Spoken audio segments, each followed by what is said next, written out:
ഇന്ന് സെപ്റ്റംബർ 28. ഓർമ്മയുണ്ടോ? നമ്മുടെ അർജുനന് 1 വർഷം തികയുന്നു അല്ലേ?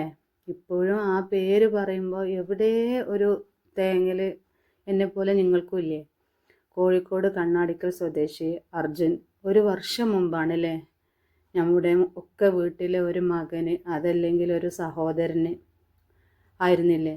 ഞാൻ ഇപ്പോഴും ഓർക്കുന്നുണ്ട് കേട്ടോ.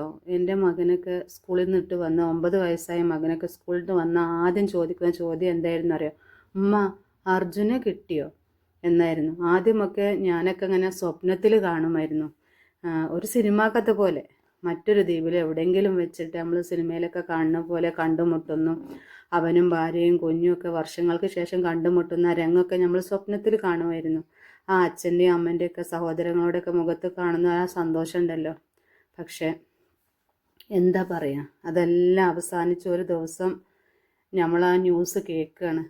നമ്മളെ മാധ്യമങ്ങളിലൊക്കെ ഗംഗാവലി പുഴയുടെ അർജുൻ്റെ വണ്ടി കണ്ടെത്തിയിട്ടുണ്ട് എന്നൊക്കെ പറഞ്ഞപ്പോൾ ആദ്യം സത്യമായിരിക്കരുതേ എന്ന് കരുതി. പിന്നീട് അത്രയും 2.5 മാസത്തോളം കഴിഞ്ഞ് തെരച്ചിലിന് ഒരു സമാധാനം കിട്ടിയല്ലോ എന്നുള്ളൊരു ആശ്വാസമായിരുന്നു.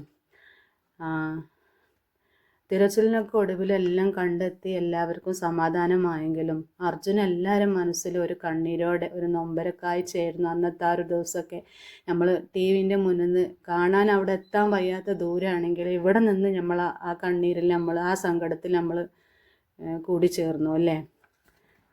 അതെല്ലാം മറന്ന് ഇന്ന് നമുക്കെല്ലാം ആ ആത്മാവിന് വേണ്ടിയിട്ട് ഇന്നൊരു ദിവസം നമുക്ക് പ്രാർത്ഥിക്കാം.